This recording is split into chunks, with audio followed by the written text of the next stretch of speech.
Welcome back to Crazy Ex Podcast. This time, Roger and I watched Season 2, Episode 8, Who is Josh's Soup Fairy? As always, we'll start off with a synopsis. Scott tells Paula that he cheated on her, so she kicks him out. Rebecca steps in to babysit for Tommy while Paula goes on a law school trip. When Josh, who is sick, thinks the soup he received is from his girlfriend rather than Rebecca, Rebecca drags Tommy down to a club to set the record straight, but loses Tommy. Josh and Anna break up, and Josh realizes he's been in love with Rebecca all along. Rebecca finds Tommy at home. He's fine. But Paula is feeling lonely. Rebecca chooses Paula over Josh, and they repair their friendship. Roger, what'd you think? I'm not mad. I'm just disappointed. You're disappointed? Why are you disappointed? There's some good. There's a lot of things that I'm disappointed about in this episode. And it's not, oddly enough, from our usual suspect. More of it's like the structure that I'm a little bit disappointed in. Okay, I get that. It was really hard to write the synopsis. Yeah. I actually, for as far as like the episode, I actually kind of like this. It was less zany. I mean, like, there's still kind of the funny moments, but it was more within the realm of like normalcy, if that makes sense. Okay. It's normal for this show. Uh-huh. I think my complaints are more so like, why didn't we get to see more of this? Why did we do this thing? Why is this person this shallow? So it's like kind of stuff like that. You? Yeah, I really like this episode. I mean, I think a genuine growth moment for Rebecca occurred in this episode. Yeah. Like, for reals. At the very end. Well, and it's funny because you, like, feel like it's not going to happen, and then it still does. In, like, an even more... Because I actually would have thought it was growth if Josh didn't show up and she just told Paula the truth. Yeah. The double growth moment was unexpected there. So that was good. I don't really love either of the songs in this. I wouldn't say I love either of those Yeah. I mean, which is really saying something because Uptown Funk is... Second best dance song of all time. I want to dance with somebody. At a wedding. Wedding dance song, The fact that you've put Uptown Funk above all of the Michael Jackson catalog makes me very angry. No, I mean, I get that. I get that.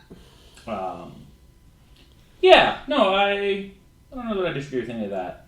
Where do we start? This was kind of all over the place. It's too, like, it's very non-linear. Let's start with Paula and Scott. That's great. Because this is one of my big complaints.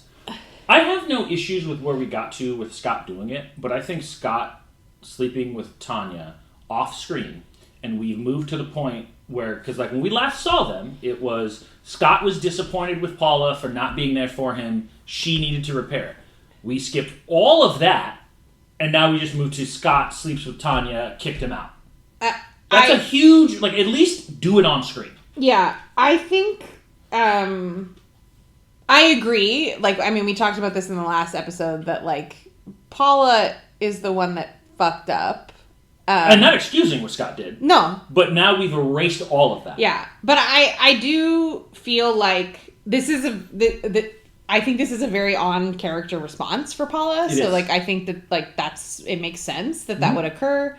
I don't think that she's never going to talk to Scott again, so I'm, like, hopeful that we will get some of that, but I agree, it was kind of annoying. I think we got from the beginning to the end, and we missed the important middle. And we've actually already got to see a version of this from Paula with the whole his status is preferred. So why did we skip the reverse of that? Yeah.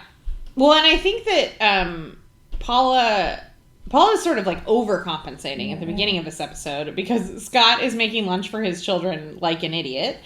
He gave Tommy half a salami for lunch. You still think Scott can just figure it out? I mean, he should be able to figure it out. I didn't ask you if he should. I said could. I don't know. He gave him a stick of salami. Half of a salami. What does Scott eat when Paula isn't there? Raw chicken. Is Paula ever not there? But like it was sort of like played off for laughs what happened at the office too with the ice trays. But like Paula, and that was partially because Paula is upset about Scott, but also Paula is like riding on her last nerve about like trying to deal with her third child that she didn't ask for. Well, she's just actually mad at men at that point. Sure. Because the whole thing is like, what man did this? Like the whole thing is her just being like, I hate men right now. Like, and, you know, her husband cheated on her, so you understand why. But I do think that it is, like, very in character for Paula to be like, Scott did something wrong, and I am done with that. Yes, but I think in this case, this is her, like, what do they call it? Like, projecting. Yeah. You know, she's taking her anger out on Scott, on all of the men in the world who may have ever wronged her. So, even though the ice tray thing is not really that big of a deal, Paula melts the fuck down over the ice tray, but it's not really about the ice tray. The ice tray scene was, like, so relatable on so many levels and very funny. What? I don't relate to that at all. Okay. That's why I'm confused by that. Well, when Tim says it's really hard to fill up the ice trays, they just swoosh everywhere. That is 100% true. You have to turn the water to the right pressure and angle them correctly so that they fill up and don't just not fill up. So I get that, Tim. I get it. I mean, I learned how to do that when I was like 5. Yeah, you got to figure it out, Tim. Sure. But then also, I have been someone before. Yeah. I'm often someone that things just happen. People think things just happen, and it's because I did them. When you do those things, do you tell people that you do them? Sometimes. It depends on what it is. But not all the time. Yeah. So oftentimes, it wouldn't be unreasonable for someone to think it just happened. But do you think that the ice trays magically fill up? Well, no, but it could be a different person doing it every time. Okay. But also, Tim's response of just trying to give Paula he's so scared of Paula. I mean, Paula's melting down here. And she did also threaten to deport him once, so. And she's melting down. But this isn't like Paula is many things, but it's not like she's Rebecca where she's crazy all the time.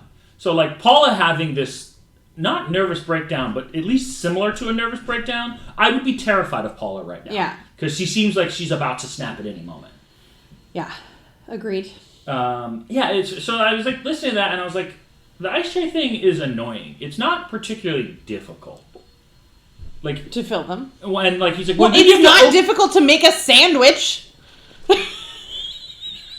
Not disagreeing with you on that one. Hear you, but like they went through this whole big thing, and I was like, you just put that. Like, yes, you were going to spill some water everywhere. You put it in one hand, you open it with the other hand. You're like, it's annoying. I hate ice trays. I don't use ice trays. They fucking suck. Or you open the door before. Yep. You leave the door open for a little bit. You fill it, you set them down, you open the door, then you pick it up and put it in. Or you just like open the door, then you go fill them because it doesn't take that long, and then you just put them in there. Yeah. Okay, the fridge is open for a minute. It'll be okay. I think that's one of the myths they told us as children, that you can't ever leave the fridge or the freezer open for any length of time. I mean, I was told don't do that because it uses more electricity and we were poor. Yeah, it doesn't really use that much more electricity. Huh. I mean, like, you shouldn't leave it open for, like, 20 minutes, but... I think, though, adults understand that level of nuance, whereas if you don't emphasize to kids, they might leave it open for a half hour thinking that that's not that long. I get that. And kids are stupid. Yeah. Do you want to talk about Mrs. Hernandez? Yeah, let's talk about the Paula and Scott thing real quick. Okay. So, Paula goes from overcompensating. I've said this many times. When you have someone like Scott confess that, he's not doing it for Paula's sake. He's doing it for his own conscience, which is like, this was probably not the right time to do that. I also can't believe he said it was an accident. I mean, I think we hear the term accident and think like, he slipped and fell into her vagina, as opposed to like... I didn't mean to. But he could have just said, I didn't mean to. Like... I don't think that anyone drives drunk and intends to kill someone. They are not intentionally doing it. Yeah. But it is a poor choice. So, like, you can intentionally do something and accidentally have consequences you did. Like, I don't think he slipped and fell into her vagina. But, like, I don't think he also went out that night with the intent to sleep. Now, I think she may have went with the intent of trying to sleep with him because we saw her flirting. So, accident is like... It has... I think we hear of accident like, I slipped on a banana peel. Like, that's not entirely what everyone means by accident. And then she just, like... You don't live here anymore. Get the fuck out. I was like, oh, okay, so we have turned quickly on this one. Well, and, I mean, part of this was just for narrative convenience. Of course. We needed Scott to leave. The fact that not only did she kick Scott out, but now he, like, can't do anything. Like, he doesn't see or watch his children or pick them up from school. Well, he doesn't live here anymore. I know, but... I think I would have been better with this structure of this, or that like Scott just took off and we don't know where he's at. I think we actually could have just been like, Scott hasn't come home. Scott and Brandon hopped on a Greyhound bus and took off. Or Scott went after Brandon. That also probably would have been a better narrative structure here. Yeah. Like Scott just took off to go find Brandon, who apparently is a lost cause, which I'm glad we all got to the same time. Not in front of Tommy is wild. So it's like it was like rush, and I get that this is kind of one of my frustrations in shows like this. We sacrifice Scott's and Paula's relationship so that we could serve Paula and Rebecca's relationship. I can promise you that will not be true long term. Sure, but it is in this episode true. Yes, it is. And also, like, I don't know, again, if we were going to go that route, then I'd rather it actually, like, I wanted to have seen it. I wanted to see the conversation with Tanya at the bar, him actually, like, voicing his valid opinions, then he makes a mistake, blah, blah, blah, blah, blah, blah. Instead... Well, and not to bring up his status as preferred situation. Yep. Yeah. So, I mean... Which she did not sleep with that man, but... Got really close. Yeah. And they were in a worse... They were in a worse spot. Well, and also, their relationship has gone from terrible to looks like they were doing fine to back to terrible. So, like, maybe the point is that they just didn't belong together in the first place. I don't know. Maybe. Anyway, let's go to Mrs. Hernandez. Mrs. Hernandez speaks. Yeah. I actually didn't remember that. Yeah, you seem genuinely shocked. I thought that she never spoke. Yeah. Well, first, Rebecca making the situation entirely about her, Paula being upset entirely about her is very Rebecca. And Mrs. Hernandez just, like, calling that out was excellent. Rebecca apologized to herself for Paula. Yeah, she did. Yep. So I was looking at the definition of a narcissist, and I think she has all of the qualities except for, I would not say Rebecca lacks empathy. I would say that she often doesn't necessarily think about other people's issues, but she doesn't lack empathy the way that I typically say a she doesn't. Narcissist. It's just that she doesn't always think about it. Yes. Or like when she feels bad for someone, she like really feels almost too much. Yeah, but then she like will get completely distracted by something else. I don't know that narcissist is the right call for her. Like she's more just like hyper self-absorbed. Mm-hmm. But like a narcissist is incapable of some of these things. Yeah. It's also one of those words that I've gotten annoyed with that became like, everyone is gaslighting me. Everyone around me who lies to me is a narcissist. And I'm like, stop using clinically diagnosed terms because your friend lied to you or didn't go to your party one fucking time. Yeah. Do we think that Naomi is a narcissist? I guess we don't really know enough about her. No, I think Naomi's just a bad person who... we've seen some warm moments where, like, she goes to cover for Silas. I think the problem with Naomi is that, like, she just... flawed, and she is. I mean, you shouldn't ever be telling your kid that they inconvenienced themselves because they tried to kill themselves. Mm-hmm. So she's a flawed individual. And all of the things that Rebecca has said that we've played for laughs, like it's like I'm driving like the grandmother she feels like she's never going to become, or it's many of the things I ruined in her life, like her career and her vagina. Like that's funny when we hear it, but like you saying that to a child is really fucking abusive. Like at her core, she's not in front of Tommy. But that's not even about Tommy. They're actually talking about the older brother. I don't know that this show really has like a classic narcissist. Maybe Trent. No, because we don't know enough about Trent. Yeah, and he also seems to genuinely care about Rebecca too much. Narcissists can care about other people. It's like, can you empathize? Those are different. Because also Trent cares about Rebecca from the same way Rebecca cares about Josh. It's for their own personal needs. Do you not think that that's why Josh cares about Rebecca? Only? No.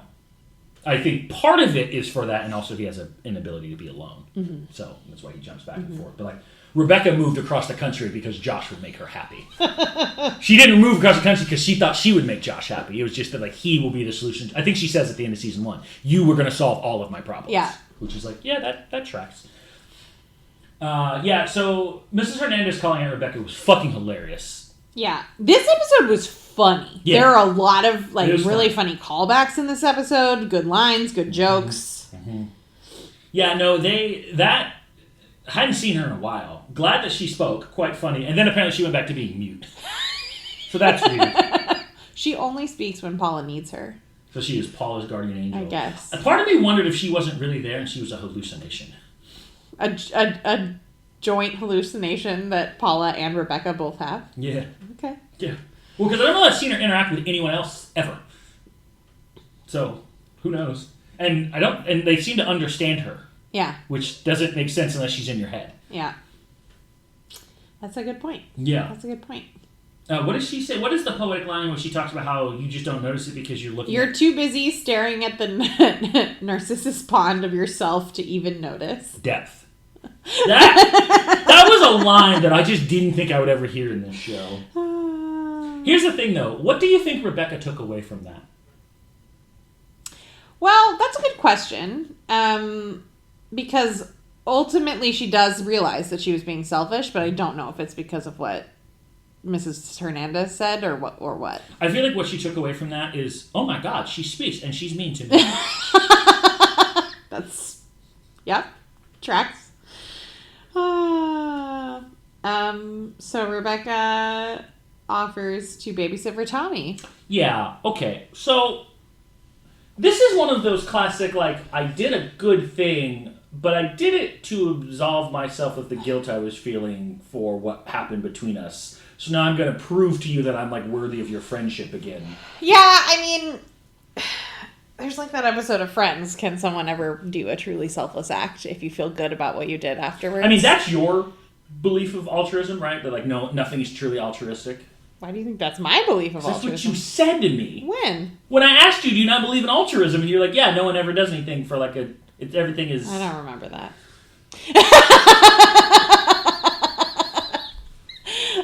So do you not believe that? I don't know. Maybe I do. I mean, it is pretty... I think people do good things, but I think it's pretty hard not to feel something about what you did. Yeah, but those are... I guess the interpretation of that is different. Like, I can do a selfless thing and feel good about it, but it was still a selfless thing. Like, I look at gaining something as not like, I got a warm, fuzzy feeling in my heart now. Like, cool, but like, that's not usually what we're talking about. Sure, but also psychologically, even if you didn't consciously think about why you were doing it, yeah, you knew that it would make you feel that way when you did it. Yeah, but my answer to that would be, well, who gives a shit? Like, sure. Like, if psychologically it makes me feel good to murder someone, it doesn't mean that it's a good thing. That's fair. So, like, who gives a shit if I feel good or bad about something? Because, like, as we were talking about with, like, a narcissist or a psychopath or sociopath, like, well, I don't feel anything when I killed all those people, so it's not that bad. That's not how the world works. I don't even remember...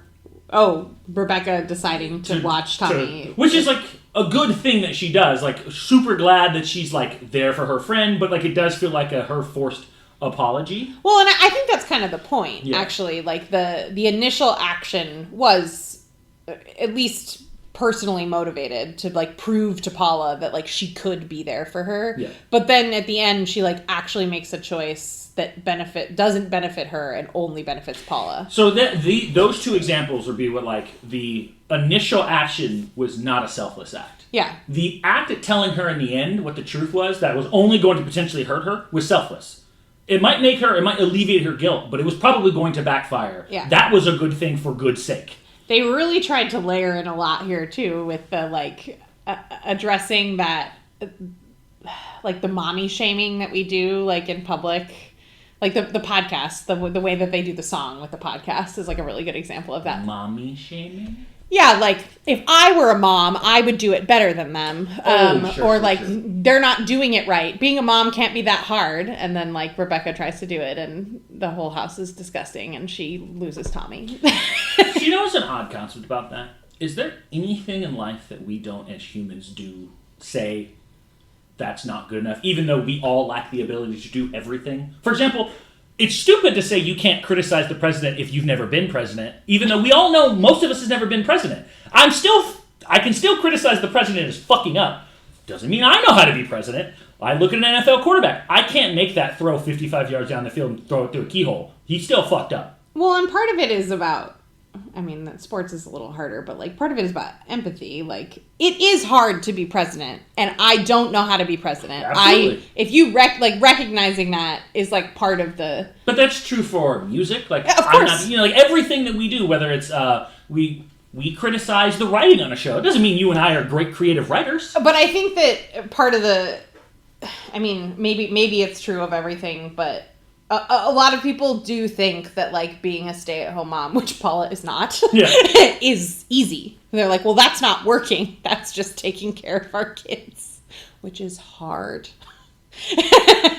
I'd say working is probably easier than taking care of children. Yeah. But I also don't like children. Especially because it depends on what your job is, but like you leave the office, but like your partner comes home, they're tired from work, and then you still have to take care of your kids. Yeah. In fact, you probably have more responsibilities when your partner comes home.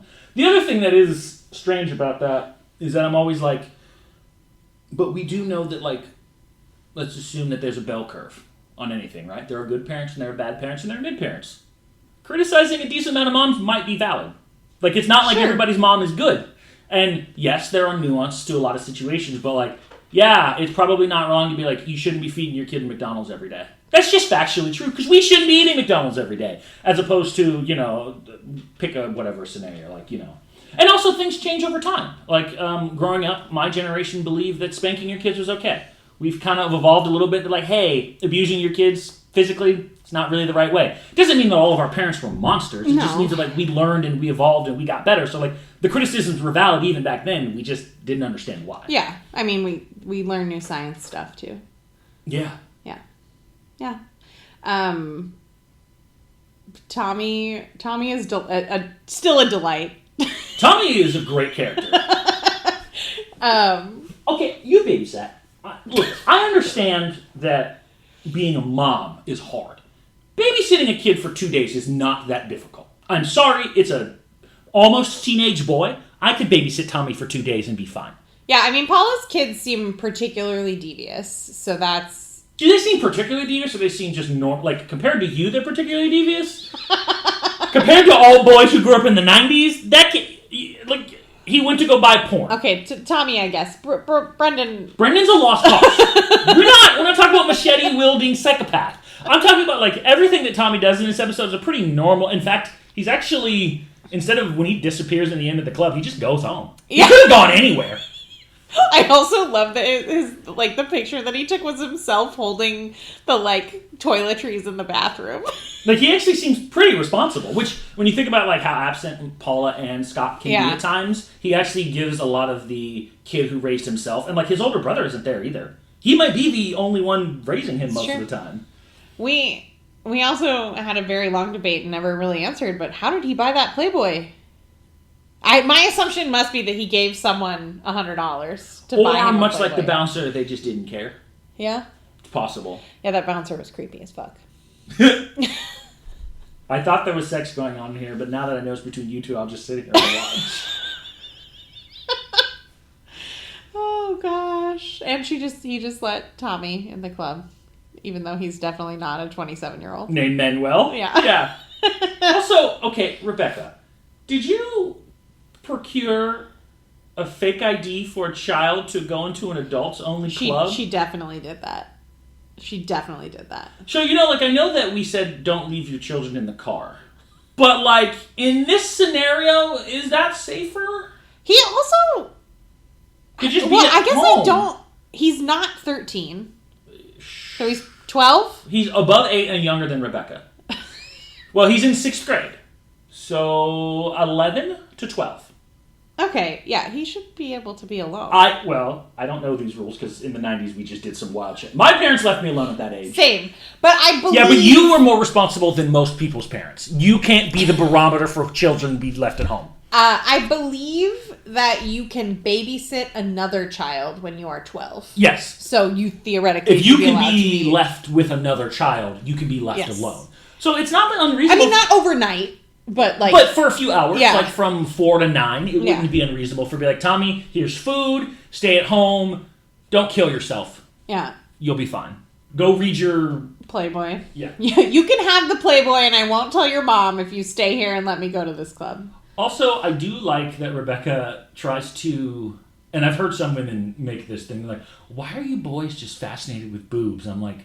I don't know biology. Like, what the fuck are you asking me right now? I don't give a damn if it's yellow fat cells. I'm pre-programmed to like boobs. That's what we do. Yeah, boobs are nice. You're not gonna, like, convince a 12-year-old boy that boobs are not the thing that he wants to look at. I like boobs, too. Yeah, I mean, like, I don't... But it is funny how she's, like... I don't know. She's, like, caught off guard by this. Well, because she thinks he's 8. Yeah, she does try to get him to watch Dora the Explorer. She doesn't understand how old he is. Which even an 8-year-old is too old for that. Yeah. That's what a 4-year-old watches. She doesn't understand children. Which is funny, because in many ways, she's still a child herself. I think something else that Rebecca and I share is that we've been 80 years old since we were wee ones. I know. Also, Tommy, hey, so let's talk about internet safety for a moment. You should not have an Instagram account. Second, if you do have an Instagram account, your followers should not be men who do whatever, men who do whatever, and men who build basements. Yeah. Yep. This is why teens shouldn't have Instagram accounts, because grooming much? Also, men who build basements, that's creepy. That's really creepy. I'm not saying building a basement is wrong. I'm just saying that's like a group and you're a child. Yeah. You need to tell Paula about that immediately, by the way. The Instagram account? All of it. All of that needs to be immediately set up front. Loved the callback to Rebecca's bathroom sex curse. This is the second time she has had to listen to Josh have sex with his girlfriend while she is hiding in a bathroom. Also, okay, why club sex? Look, go to your car, go to why in a club? I don't know. It's also like... And it's not even a random stranger. Maybe I would get that more, because, like, we're never going to talk again. We're just going to go in the bar, bang one out. But, like, you two are dating. You could just leave the club together. You could just leave. This episode did a lot. I thought Anna was cool until this episode. Same. And now I think that she is a stuck-up bitch. Actually, I will say this. I kind of thought this a little bit about Anna potentially in the coffee shop. Oh, Where sure. she gives you a hint of this. She's not wrong that what Josh does is very cringy. It's not incorrect. I don't know that it's dump worthy in my opinion. Like, it's more so just a thing you're like, yeah, let's not do that anymore. Like, but I mean, to be fair, they haven't been together that long. No, I don't think she cares get about it him that much. But it just wasn't that. I think the part is less that he did it. Like, if Josh wants to have fun, like, pretending to be a model, like, that's great. I think the part that's more embarrassing is that he thought that it was going to be, like, a career changer for him. Which it would be. That's kind of the sad part. Yeah. Which but I think she's, is the part. like, disgusted. It's not wrong to be disgusted by his outfit. It is a really bad outfit. And it's really unflattering. Yeah. Josh is hot and But that built. outfit is not it. No, it's just not. bad. Oh, Like, I also thought it was really sweet how Joe and Hector were trying so hard to get Anna not to look. at that point, White Josh and Hector, you just need to grab her and run. Like, yes, you may get arrested for kidnapping, but this is where bro code kicks in. Like, you just physically escort her out of that club. White Josh going through that cringe was amazing. Yeah. He felt so uncomfortable. Because he knew, I'm like, oh, this is all bad. Also, they look like something that teenage boys should be wearing. Yeah. Yeah. I mean, I think the other models were teenage boys. I don't know. They actually looked older, though. Because they're probably like late. They might be like 19. But they said that they are people that work at the mall. You're like Fitch person. I mean, they might be young adults, but like Josh is 25. too old to have a job like that. Yeah. I mean, he's too old maybe to have his low tech job, but whatever. Yeah, that whole thing was like, oh, well, also, I think this speaks to, like, Josh has a type that he likes to go after, which is usually pretty shallow, pretty girls. Mm-hmm. And, yeah, she's funny. Like, don't get me wrong, she's hilarious. I do think this speaks to something about, like, Josh, you have a problem, though. Immediately after she breaks up with you, you are immediately looking for your next fix. It's because Josh is obsessed with external validation. He cannot validate internally. Yep. I also think he has a severe problem of, like, he can't be alone with his own thoughts, as that song talked about. And yes, he does need... It's just weird that he needs so much external validation, though I guess he's already had so much of it that, like, it's just, like, he needs to chase that high forever. Yeah, for sure. Yeah. Spiders. Wow, that conversation just immediately made me think of you. They spend so much time, like I think twice Rebecca talks about how grammatically incorrect. In fact, I think she tells Tommy with like the most horrified exaggeration, that is poor grammar, never repeat this ever, about how they talk about how spiders is, or like, it's just like, I've never spent that much time thinking about the grammar of a club. And she does. She really I've definitely does. spent a long time thinking about grammar about a lot of things, Roger. I know. Mm-hmm. I know. Mm-hmm. Do we want to talk more about Josh? Sure. So the first time we see Josh in this episode, at the beginning, he goes out for donuts with Anna and invites her to his special surprise. So you could kind of tell that they were setting this up when she starts using phrases like, "Oh, this is cute," which is Valley Girl bitch for gross. Yeah. Well, and it also, like, I did some Google Mapsing in our last episode because I was curious. Did you mean to say Google Mapping? Yeah, sure. Mapsing, whatever. No! I spend a lot of time thinking about grammar. Mapsing. You know what's really funny? Germans sometimes adopt American words, and they say Google, just like we do. But they conjugate the past tense of Google in German. So, like, the past tense of Google is gegoogled. No. It's great. I love it. Googed, I would be fine. Googed? Googed, but gegoogled? Gegoogled with a T at the end. Gegoogled. Because that's what it would be conjugated. Why not just Googled? Why did the extra prefix? Because that's how you make a past tense of a word. That's just so all German past tense words get a prefix. It depends on the structure of the word, but yes. So if my cup runneth over, it runneth over? You see how I sound? I see how it sounds ridiculous. Cool. Anyway, Josh, Anna's shop, at least, which I assume is maybe where she lives, is in Silver Lake, which is in LA proper. And like kind of a fancy up and coming part of LA. So she's kind of a snob. She goes to hippie coffee shops. And you could already tell that she like feels like West Covina is quaint. Yeah. Which is not untrue. Quaint isn't the word I think she would use. I think she thinks it's a little dumpy. Sure. But Josh loves West Covina. He does. So like you already feel the building pressure just from that donut conversation. Because like Storybrooke is quaint, and like you would go there like, ooh, let's have a bed and breakfast night here in this quaint little nice town out of nowhere. This isn't that though. Like I don't think she's charmed by this town. Yeah, she's not at all. She's kind of disgusted, and she even says like, this isn't bad for a club in the suburbs. Yeah. You're like, ooh, okay. In the middle of the day on a Saturday. Yeah. Well, no, at this point it's night. Okay, but it's not like 11. No. It's night for when you and I want to go to a club. Though. Sure. So 6. I mean, it was like also like a promotional party. It wasn't like a clubbing. Yeah. And then he runs into Rebecca and Tommy at the drugstore. Oh, we love our grocery store run-ins in this show. Is it always the same store? I wonder. No, because I think this is a drugstore as opposed to the convenience store it was that last makes time. sense. Was like, is the smoke going to appear again? Where, like the first time we meet Valencia? Yes. Yeah. I was surprised.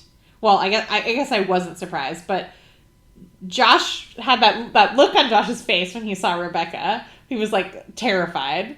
And then after she verbally says that she's not interested in him anymore and wants to be friends, he's into that, which was interesting. Well, he wanted to be friends with her without being a thing. Yeah. Which is not unrealistic.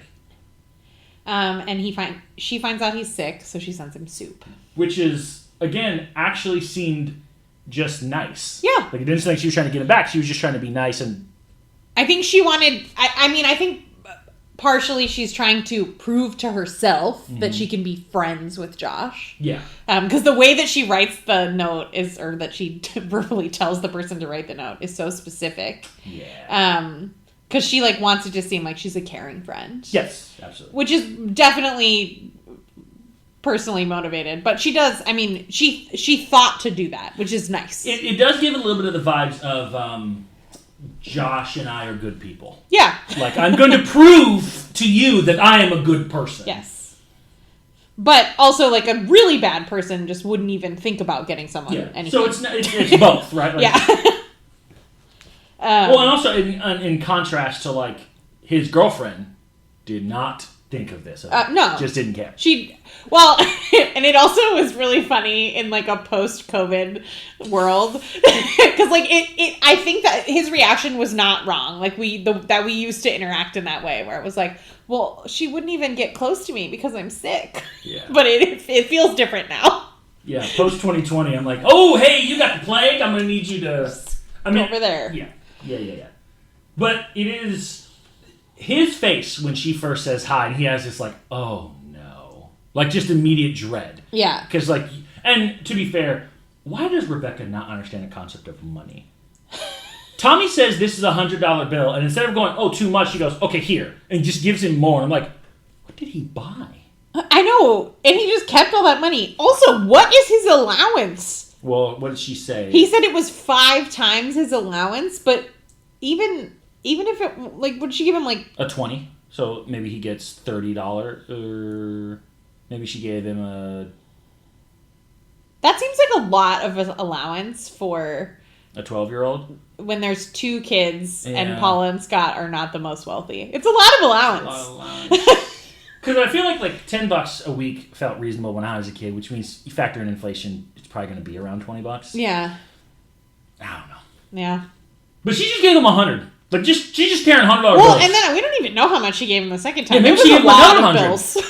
She's just like, and we've seen multiple instances of this where she just has no like concept of money. She's like, whatever, here, take the cash and go.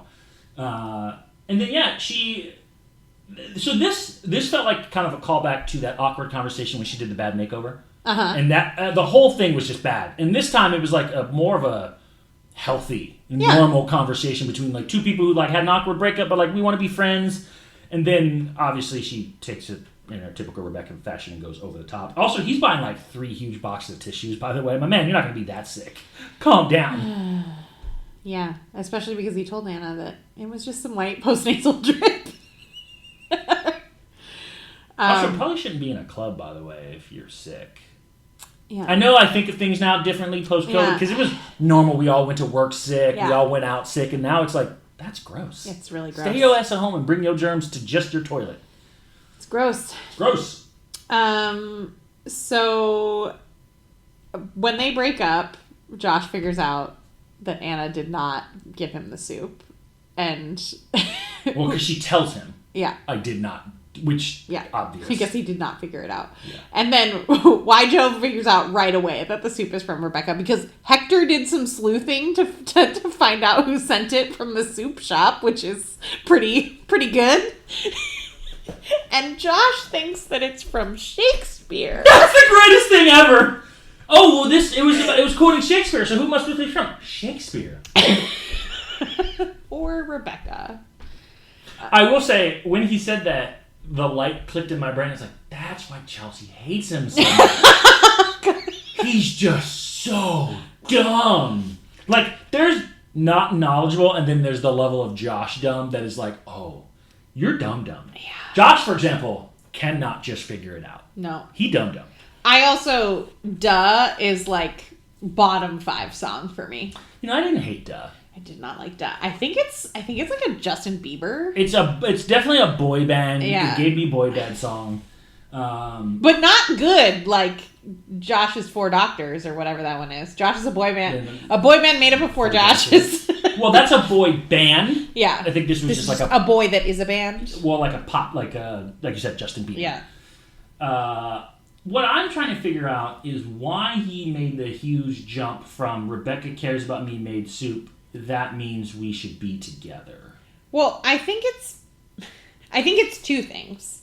One, I think Josh just lost his external validation, so he's got to chase some new stuff. Fill the void. Because we know white Josh is not providing Josh any external validation. I need an entire episode of just white Josh following Josh around. Just giving him the most real critical advice possible. And I think that...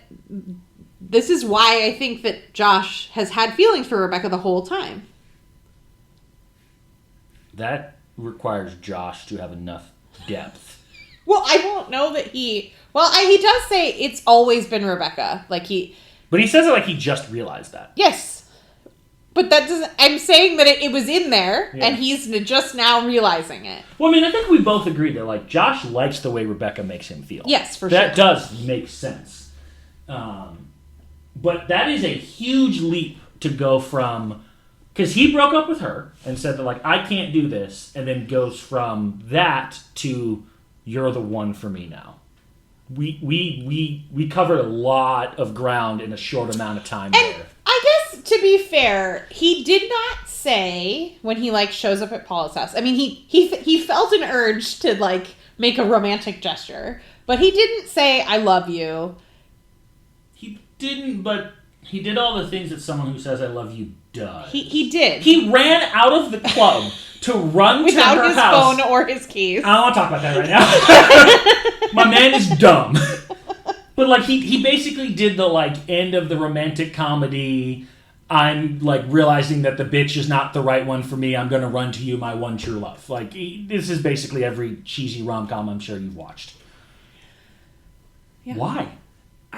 Why did he do it? Well, more so, like, did we ever address why you broke up with her? Did we ever talk about that in any episodes? Why Josh broke up with Rebecca? Yeah.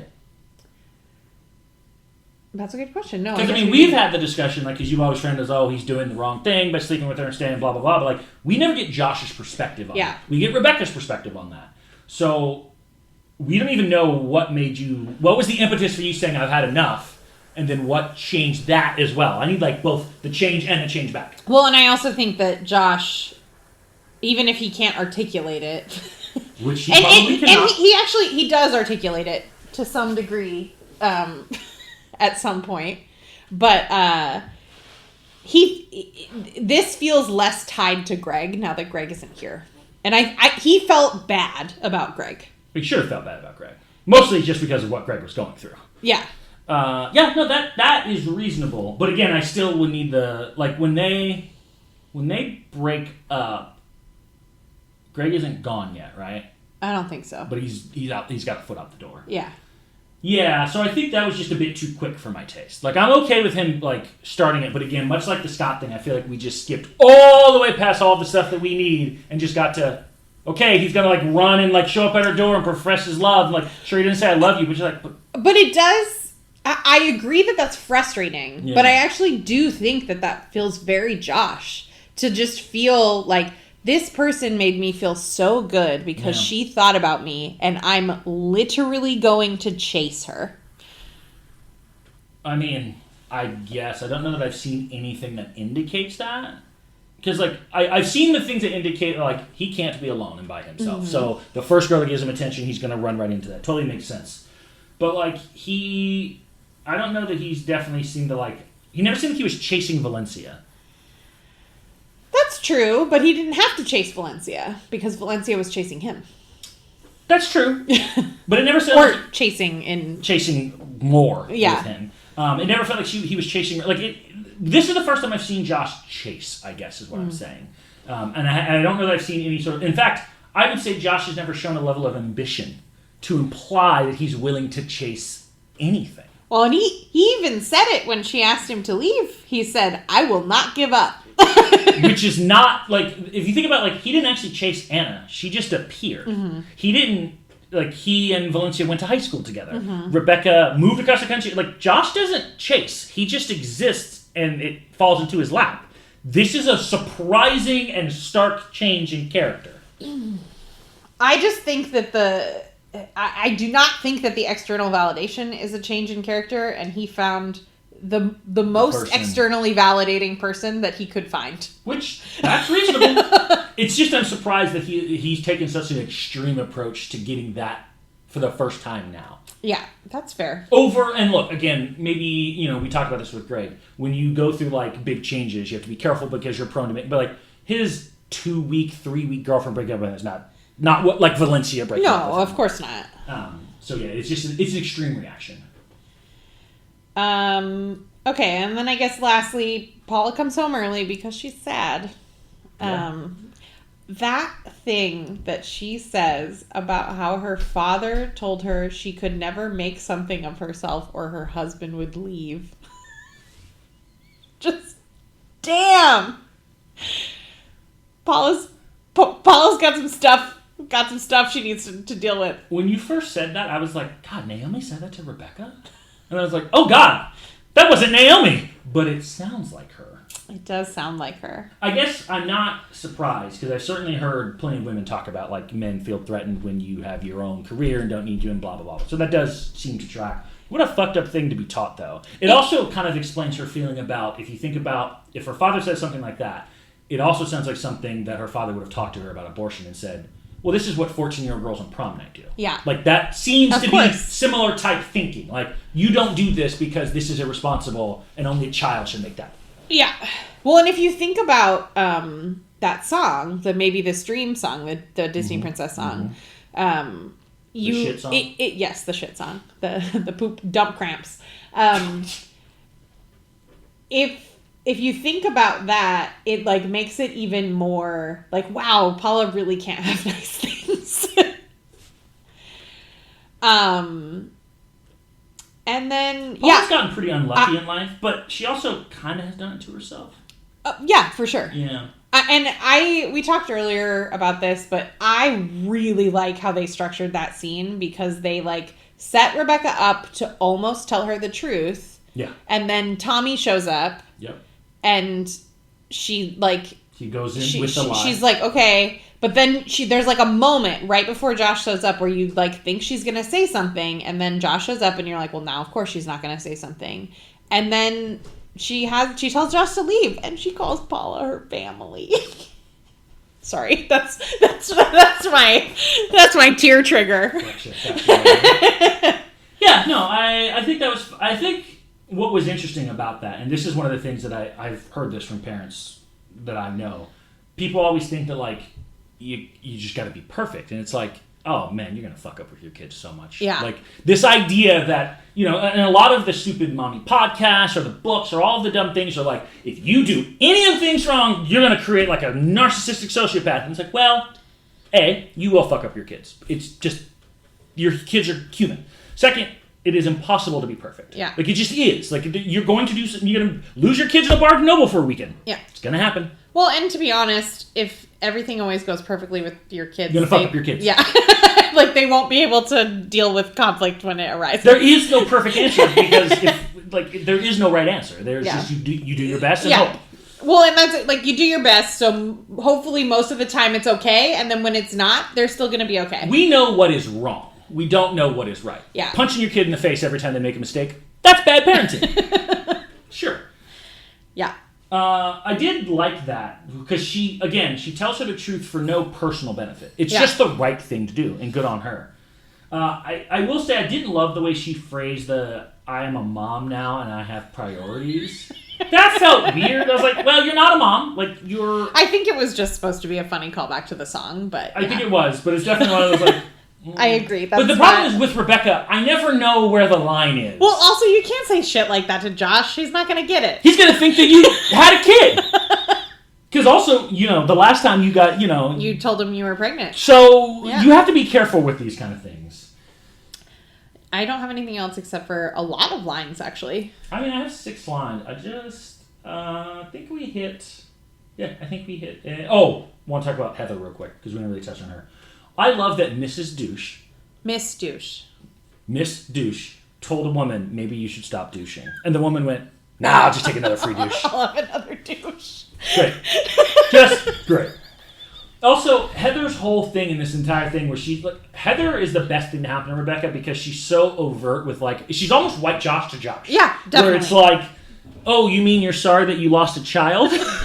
Totally. I think you meant to say you're upset a kid is missing. Yes. Where it's like the absurd nature of what Rebecca is worried about isn't really the important piece here. Yeah. And I think Heather is very necessary in this show to help like ground Rebecca's insanity in some level of reality. And actually what I really like about Heather too is like Heather also is not perfect. She has all kinds of issues. Like sure. And so it's not like she's just some like perfect little conscience on her shoulder that's telling her what to do. But Heather's issues are more, I'd say, in line with reality. Like, she's a bit lazy. She doesn't do a great job of following through. But, like, I wouldn't call her a bad person. No, Heather's not a bad person. And I wouldn't call her, like, a massive narcissist the way that, No, definitely not. But yeah, she has her own issues. She has human issues. Yeah. What do you call it? Arrested development? Yeah. Yeah, she has that thing. All right, go with some lines where I plug in my laptop. Okay. I mean, we talked about this earlier, but when Tim said, I always think someone fills up the things, Paula's delivery of I'm someone was just like, you could feel all of the rage and the sadness inside of Paula in that line. Did you personally relate to that line? Yeah, 100%. Yeah. I don't think I had any relation to that line. I'm probably not at all surprising. Yeah, shouldn't be surprising. I just assume that there's a magical fairy who does all of these things. That's how life works, isn't it? That's what Mommy did. A soup fairy. Mrs. Hernandez just yelling, would you just shut up? And we also talked about the Narcissus Pond line, which was very funny. I think Mrs. Hernandez being the one to clock Rebecca was probably one of the funniest things I've ever seen. Agree. Josh saying, it's a picture with my selfie, so it's a selfie, even if somebody else is taking the picture. Like, yeah, I get that. So, I'm going to be honest with you. We make it sound really stupid, but I'm not entirely sure he's wrong. No, yeah. Yeah. I mean, it's not a self-taken photograph, but... It's like that line from Ted Lasso where the guy asked for an Ussie, because he was like, well, it's not just of yourself, it's of us, so it's an Ussie. And I was like, yeah. Not wrong. I get it. Not wrong. When when they've lost Tommy and she's just sort of catastrophizing and saying all the terrible things that she did, and Heather says, oh, if you're waiting for me to disagree with you, that's not going to happen. Because she keeps saying, I'm an idiot, like, she just keeps insulting herself. When Josh realizes that he is in love with Rebecca or whatever it is that he realizes, he says, she's amazing, and Joe goes, well... she has her issues. I think Hector says well, and I think White Josh says she's got issues. Because he does not like her. Rightfully so. He does not. And finally, when Rebecca asked Josh about his, like, don't you have a girlfriend? Which also, growth. Okay, remember how with Scott I said we shouldn't be happy with the standard being so low that supporting your wife is a thing that we... Yeah, just double checking that someone doesn't have a girlfriend. Yeah, I get that. Yeah. Especially when you moved across the country to steal the girl. But Josh says, we're over. She's a poo person. I'm going to refer to people I don't like as poo people for the rest of my life now. You know what it also reminded me of? Well, it's a moo point. Because it's like a cow's opinion. It doesn't matter. Not wrong. Most of your lines crossed over with mine, so I'm going to quote the two that did not cross over. Rebecca at the end, what's the last stinger, or whatever you call that? The tag or whatever. I just want to say what it is, what an honor it is to have me on your podcast. Oh, yeah, that's my favorite line from the song. It's in the song, actually. It's not from the tag. Really? Yeah. Oh, okay. But we didn't talk about the tag with the butter callback, which, great. like, man, this episode just, like, throwing the callbacks in. White Josh with the sass. Hi, Rebecca, and a child who doesn't belong in a place like this. Is he wrong? The most sass. All right, I have two favorite moments. I have two questions. Go, yeah. Why doesn't Rebecca understand how money works? I just don't understand why this woman does not understand that you don't need to give a 12-year-old a $100 bill. It's a good question. And then, Tommy, are you okay? I know. That actually also, like, he obviously is, like, visibly okay, but there actually isn't an opportunity for them to talk about, like, Paula's like, did any of this terrible stuff happen? And I was like, Rebecca, you don't know that none of that terrible stuff happened. Like, he's obviously not dead, but, like... And also... your internet account scares me. Yeah. Like, Tommy, are you okay? Are you okay, Tommy? Like, I have questions. Okay. Favorite song or favorite moment first? Favorite moment. I have two. Me too. The spiders callback was great. I mean, it happened twice. First, when she tells Tommy that it has confusing punctuation. But then when she shows up there and she says, oh, I see that you fixed the punctuation. And then she says, oh, well, Mr. Spiders and his other cousin, Mr. Spiders, have now formed together. So it's now called Spiders'. Very you moment there. It was very, very me. Mrs. Hernandez speaks. Oh, that was a really good choice. I feel like that just had to be one of the Yeah, moments. I like it. Your other favorite moment? Rebecca choosing Paula over Josh. poo person. Poo person. That's good. It's good. She's a poo person. Favorite song? Duh. Mine was So Maternal. I mean, both were... So Maternal didn't hit for me the way I wanted it to. Duh was just kind of funny. It's only okay. Yeah. But So Maternal is only okay. I think like the concept of the song is very funny, and I think the setup of the song is really funny. I don't think the song itself is very good. I like the line that you said, like, first of all, I want to say what an honor it is for you to have me on your podcast. A great line. I also love when they make fun of Goop, the Gwyneth Paltrow, her well-respected online journal. Sure. Just stick it up your vagina. It will be fine. Yeah. Duh. Also appropriate in an episode where Miss Douche is there, and we're talking about poor choices about, women's health. We quote Goop. Yeah, that's a good one. I have 2 most ridiculous moments. I have 3. First of all, the life-size cutout of Heather that is in the background. So good. That is just the best. Because it doesn't look anything like her. Nope. It's this weird, like, trad wife version of Rebecca. Or Heather. Yeah. It's, okay. As you have said, Josh is objectively an attractive male, and we put him in some clothes that made him look frumpy. I do think that it's like an outfit that Justin Bieber like has literally worn. I do agree with you. It just is like there was a person who looked at that outfit and said, we should put a buff guy in that. Yeah. It will make people want to buy it. Like, yes, Justin Bieber and his like scrawny, sickly look, fine. Him and Timothy Chalamet Ding Dong absolutely could wear that outfit. Toyota Chevrolet. That's what we call him now. Great.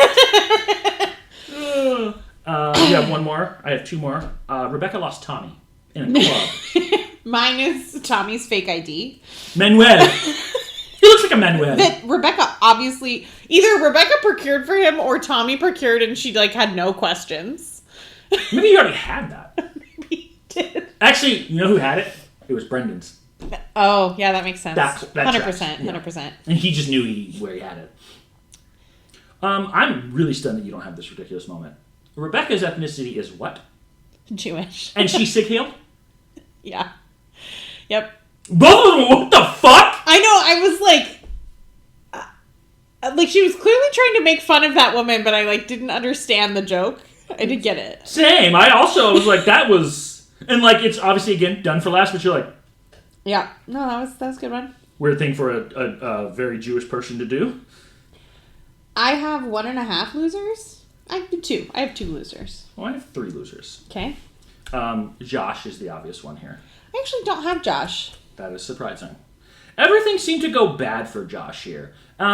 So 1, makes a poor choice when it comes to Rebecca. 2, his girlfriend dumped him and turned out to be pretty shallow. Poo person. He's sick?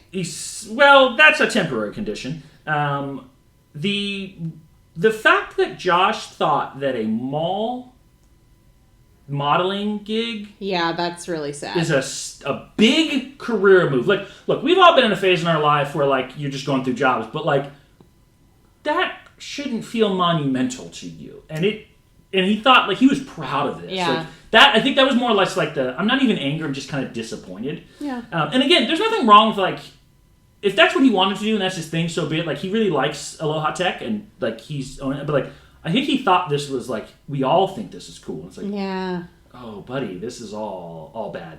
So, like, I don't know. I would not say, Josh, anything good happened to Josh in this episode. Josh is so happy at the end of this episode, though. He's so happy. Yeah, I mean, a puppy is happy if they eat chocolate. Wow. Is a puppy dumber than Josh? You're thinking about that. I don't even need an answer. You had to literally think, ooh, is a puppy dumber than Josh?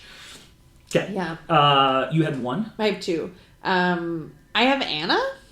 I don't... I disagree, but I know why you put her. Well, I put her for 2 reasons. 1, because I think she's a stuck-up bitch. So that makes her a loser, I guess. And 2, she is so embarrassed. Like her embarrassment about seeing Josh do that, well, I think is like kind of makes her a shitty person, is like that did not feel good inside for her.